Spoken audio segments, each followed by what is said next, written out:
Lady Grace, sino na Miranda? Hindi ko alam. Sandali. Tatawagan ko. Naku, patay. Wala nang load pang tawag tong cellphone ko. Ikaw, cellphone mo? Wala akong baterya. Naubos na eh. Ako, di bali mag-aasa ko ng load. Ingat, ingat, ingat! Mabangaw dyan! Dito? Tama tayo? Oo, inay. Sige, sandali. Ano yun? Teka, may message. Nasaan na raw tayo, sabi ni Lady Grace. Malapit sa... Ayan, sumagot na siya. Ano sabi? Malapit daw sila sa veterano... Museum veterano. Oh. Andyan yan. Tara. Tara. Ano, natuwa ka ba sa ginawa mo? Hector, hindi makakatulong ang paninisi mo kay Gabriela. Sinabi ko lang ang totoo. Pero wala na tayong magagawa. Hindi nyo kasi naiintindihan eh. Ibinuwis ng daddy ko ang buhay niya para sa Asian Treasure. At kami hindi.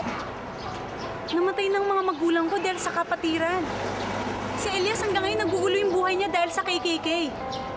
At si Gabriela, hanggang ngayon nasa panganib pa rin ang buhay ng lolo niya. Ang hirap kasi sa'yo, sinusolo mo lahat ng problema ng mundo. Lahat tayo may kanya-kanyang dahilan para kunin yung Asian Treasures. At lahat tayo gusto ring makuha to. Oo, maaring nagkamali si Gabriela sa ginawa niya, pero masisisi mo ba siya? Kung ikaw ang nasa sitwasyon niya, hindi mo rin magagawin yung ginawa niya. Hindi natin mahanap ang Asian Treasures.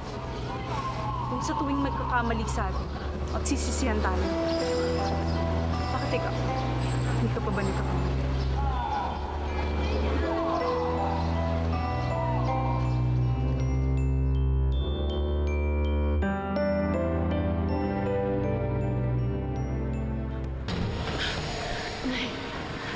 Maligno, Nay. Sa ngalan ni Dato Paduhinugan, tinatawagan ko ang hangin. Ibalik mo ang mga maligno sa kanilang pinanggalingan.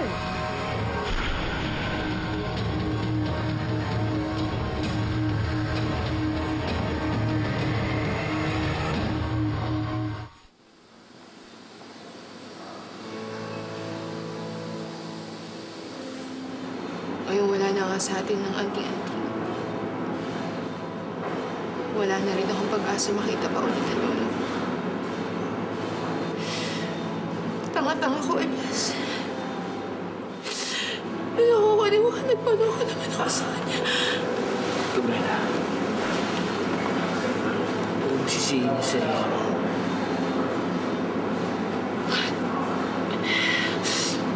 Mas lalo ko na nilagay sa panganib ang buhay ng lolo ko dahil sa ginawa ko. Mahahanap natin ang lolo mo.